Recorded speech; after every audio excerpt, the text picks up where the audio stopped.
Hey, this is Notser, and today we're going to be talking about two dev blog posts that are intriguing. One being rotation of ships from the Armory, and then the second one being a fleshed out Soviet-like cruiser line with a brand new alternative line. I'll talk about both of those, and while that's going on, I'm playing in my Grosse Kurfurst, and as you might guess, it is a secondary build, and it's a beastly monster. I love this build. Honestly, I wouldn't change a single thing. Hopefully you guys enjoy it. You'll probably see more of this, and especially on stream. I've been playing this a lot. Pretty much every other game is myself and my GK, and pretty much every other game is a guaranteed win or a monster carry. And man, why was I so hesitant to play this? I just was an idiot. There's no other way to say it. And honestly, this is a refined build. I really like this particular build that I'm running. So, you know, fix problems by moving on. Now, let's talk about the Armory. The changes to the Armory are extensive and interesting, and I want to discuss them. So we have the Soviet cruiser Smolensk, Tier 10, the French battleship Jean Bart, Tier 9, the Soviet destroyer Notser, Tier 9, the American cruiser Flint, Tier 7, and the American destroyer Black, Tier 9, all being removed from the Armory in 9.3. 9.3 will come out around April, just to give you a timeline on 9.3, because they don't really clarify exactly when they expect this to occur. But these 5 ships are going to be removed, 4 ships will be added, and there's going to be some caveat on a couple of them. So, Smolensk, JB, gone. They're too popular, and Wargaming loves to remove popular things. We have, of course, the Musashi. We also had to deal with, God, what was another popular ship that was removed for only the reasons that it was popular? The Tirpitz. I think the Tirpitz back in the day was removed from sale for popularity. And I think they have flexed like the Kutuzov and the Belfast back out and said popularity, but let's call it like it is. They're too good. And I honestly would say that, you know, maybe the JB and the Smolensk are too good at what they do. The JB is an amazing Tier 9 for credit income, A, protection, main battery reload. It's just consistently good. And then we have the Smolensk. Incredibly easy to farm, 100, 200,000 fire damage. Yeah, you can recover it. Yeah, it's not going to pin, you know, most things it faces, but it's so easy to play, and it's so annoying to play against. They say popularity. I would argue that it's the least popular it's been in a really long time. But I understand why it's being removed, and I have no issue with it. I'm very happy that the Thunderer is not being removed, because I think the Thunderer is the better buy of the two, and quite frankly, I'm glad it's still staying, because it's a really fun ship to play. Against and also in. I don't feel it's unfair, so it's a win-win from that standpoint. Now, the Notser, the Flint, and the Black are also being removed. These are steel ships. They, however, will come back into the game as coal ships. Wargaming is going to give probably 6 months where they're not going to be in the inventory to give those people who bought it for steel, you know, a reason to not have a chance to refund, basically, in order to switch it to coal. And then once it's coal, that'll probably be in October. Honestly, I would just like it to flex to coal quicker. I think that you should be completely fine offering a refund to anyone who bought it for steel within 3 months of the announcement, or 6 months, and I think it would easily fix it. And, you know, if someone bought it 2 years ago, you got 2 years worth out of it. I don't think you're liable for a refund at that point, but, you know, anyone within a reasonable amount of time, just refund it and switch it to coal right now. Why do we have to wait 6 months to not have the chance to buy it for coal?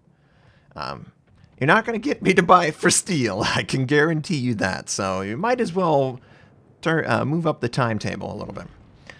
So those are the ships that are being removed, with the last 3 coming back in 6 months after April, so October.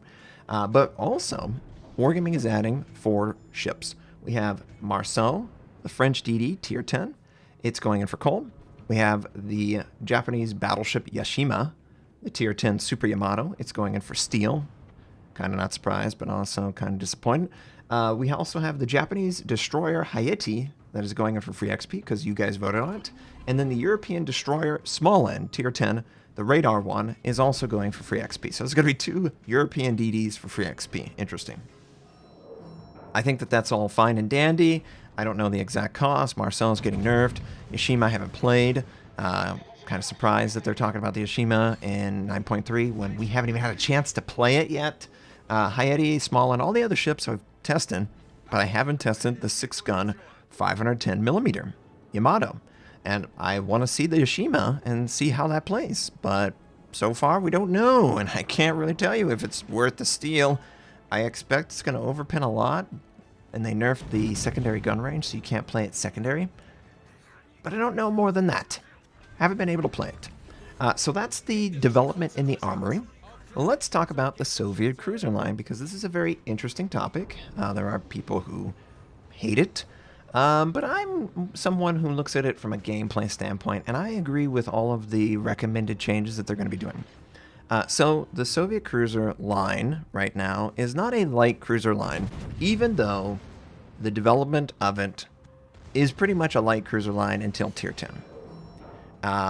The Moskva throws it off completely with 220mm guns, and that's not the only thing it does, but in the current design, it's not a light cruiser line, and it seems that Wargaming wants there to be a full light cruiser line of Soviets, and that sounds cool. They're going to be flexing out the Kirov from Tier 5, and they're going to be replacing with a light cruiser variant. At least that's what it appears to be. Instead of 180mm guns, we're going to have 152. The Kirov is going to become a premium Tier 5. Pretty straightforward. The Moskva is not going to show up in the alternative line, surprisingly, which is going to include 220mm guns. It is actually going to be reclassified as a special ship, akin to the Stalingrad, the Thunderer, the Smolensk, just to name a few. This is not going to be, a premium Tier 10. This is going to be just a special Tier 10 that has the ability to allow commanders to be freely flexed in, and it doesn't have extra credit income. So it's kind of a surprise that they're choosing to do this. It would suggest that there is something about the Moskva's design that is not going to be applicable to this up-and-coming alternative branch. Whether it is too tanky, or too accurate, or too healthy, or too useful, I don't know the reason the Moskva is being flexed this hard away, but it does concern me. If for no other reason, this is a great stepping stone to eventually removing the Stalingrad and the Moskva from availability, because they're basically the same type of ship, just a slightly different gun caliber, effectively in the game sense, because they have 50mm and all that stuff, and you get the idea. But that is a concern for people who enjoy that archetype. But it's also exciting for people who, maybe they enjoy the archetype, but they don't enjoy the archetype dominating the competitive meta. This super tanky, high gun velocity radar cruiser is the jack of all trades as far as competitive. It's in every single slot, and you see it constantly. Tons of Stalingrad, ton of Moskvas, and they're not apologizing for it. They're doing exactly what the game is saying they should do. And I hope this means that Wargaming eventually wants to say, you know what, try something different. So, Kirov's being flexed out. We're getting a 152 variant at Tier 5. They're calling it the Katowice. And then at the Tier 10 slot, the Moskva is being rotated towards a special classification. It will apparently keep the legendary module. The unique module, sorry. I'm not really sure on this one, but it sounds like Wargaming isn't either. They're not 100% removing it. They're not 100% leaving it. I've heard some conflicting reports. We're not ready to release information all the way to, yes, the unique upgrade's going to remain on the Moskva. So that's where that is. I wish I could tell you more definitively. And obviously, the understanding is if you have the Tier 5 or the Tier 10, you will get the equivalent Tier 5 and the Tier 10 in those same slots. You won't get early access to the alternative branch for the Soviets because you don't technically have any ship that would exist there. Pay attention to the way they've worded this. The Moskva is flexing out of the main slot. It's never going over to the 220, even though it is a 220. So you're not going to get any benefit to having it for progression in the alternative line. Just want to clarify that. The Tier 10 in the main line, that's sort of Dmitry Donskoy 2.0, it's Alexander Nevsky. and it looks just like a Dmitry Donskoy. Super tall, super structure. It looks like it has almost no armor compared to the Moskva, and I expect that's the trait they're trying to do because it's going to keep it a little bit more balanced than what we're currently dealing with. So the alternative branch is the Tallinn, the Riga, and the Petropavlovsky. The Tallinn is the Hipper that was transferred fictionally to the Soviets, and the Soviets regunned it for 180 millimeter. The Riga and the Petropavlovsky are some prototype Stalingrads, supposedly. And I believe what that means is they will have similar traits to the Stalingrad. So the Stalingrad sort of has much better AP penetration than the Moskva. But it's not going to give up what these guys apparently are going to give up. So they're going to get 180 millimeter at tier 8, 220 at tier 9 and 10. They're going to get fair reload, I guess is the word they said. Average reload time on this alternative line. They're going to get better AP penetration, but they will have worse dispersion than any other cruiser line at near max range. So that is completely different than what we're dealing with in the Moskva and the Stalingrad, where they are laser accurate, especially the Moskva with the legendary, at maximum range. I think that's definitely something they want to address. They do not like, and I don't like this either, how easy it is for a skillful high gun velocity ship to engage any target anywhere on the map and have almost no effort expelled in hitting that shot. And being very rewarded. I mean, 12-kilometer range, all that stuff. They also described that they're going to have a medium-range radar. Now, if 12-kilometer range is medium range, boy, I don't know what to say. But if they intend to reduce the radar range of this alternative line slightly, I wouldn't be opposed to that. It all depends on how effective their AP is and what their armor scheme looks like. Since it's a prototype Stalingrad, I would assume that the armor scheme is going to be similar to the Stalingrad, but I do think they might consider slight alterations, and I think the slight alteration is going to come in the form of that 50 millimeter around the deck and the side of the ship. It just makes it really tanky against literally every battleship in the game for free. It tends to cause players to only fire HE at it, especially even if you're a battleship, depending on the type of angling. So I expect what Wargaming intends to do is to release a more balanced 220 version and release a line that keeps the rate of fire and the radar range intact, but maybe reduces the armor scheme a little bit compared to the Moskva in the main line, the light cruiser variant line.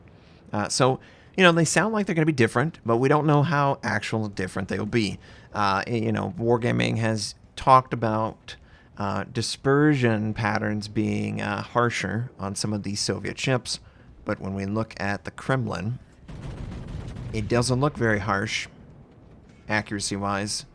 So I'm concerned that, you know, their inaccuracy comment is simply just words until I actually play it. But I do like all of the ideas that Wargaming is exploring here. I like that the light cruiser line is becoming a true light cruiser line. I like that there's getting a dedicated larger gun caliber line. I'm curious to see what the gameplay changes mean.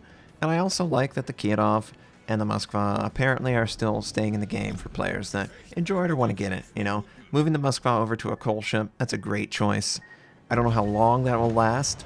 I theorized on stream that it might be an excuse to rotate it out, but, you know, then thinking about it, the 220s, they really want to make them feel completely different than the light cruiser line. So I think that the light cruiser line, from Wargaming's standpoint, is primarily HE spammers. And there's a good reason for that. The caliber is very small. But what they want to do is sort of reclassify the 220s into a much more impressive AP that doesn't overpin, but has more downsides in the range department. So that at a medium range, you're talking about extra AP penetration, but it activates sooner in the ship. So you're going to pin more frequently and overpin less frequently compared to something like the Moskva, and maybe even the Stalingrad. I'm not quite sure on that one. But these are Stalingrad prototype ships, the 220, the Tier 9, and the Tier 10 in the alternative branch. So something's going to be shared there. Hopefully not the accuracy, because, God, just from a balance standpoint, the Stalingrad is so accurate, same as the Moskva, and I hope that there's a reason why they're like, whoa, this is ridiculous. But hey, that's cool. It's interesting development. I know for some of you, it's not the development you want to see. You want to see a battleship line announced. We've had French DDs, we've had Italian cruisers, we had Soviet battleships in the summertime, and we haven't heard anything about another Soviet line. We had the British aircraft carriers too, although admittedly people are not as thrilled for that. I can't see another aircraft carrier line coming out until submarines and another battleship line. So obviously German and American submarines, but those are really 6 ships, and they're kind of up in the air on when they'll actually be released. We've got British heavy cruisers about to come out completely. We've got the Soviet light cruiser and the 220 alternative line. We don't have any other announced lines so far, but we're going to get a battleship line. We have got a battleship line every single year, and every single year that battleship line has been its own dedicated line that hasn't existed. So I assume Italian battleships this year. We could get an alternative line, but gosh, I really hope for Italian battleships. Please, give it to me. Thanks for watching. If you'd like to check out more of my content, you can click the most recent or the most relevant uploads. You could also choose to subscribe to my channel. We do daily World War videos, first impression, how-to, news, and review related. My North American recruit invite is on the screen. You can take advantage of that. I stream at twitch.tv/notser. Thank you, have a wonderful day, and I'll catch you next time.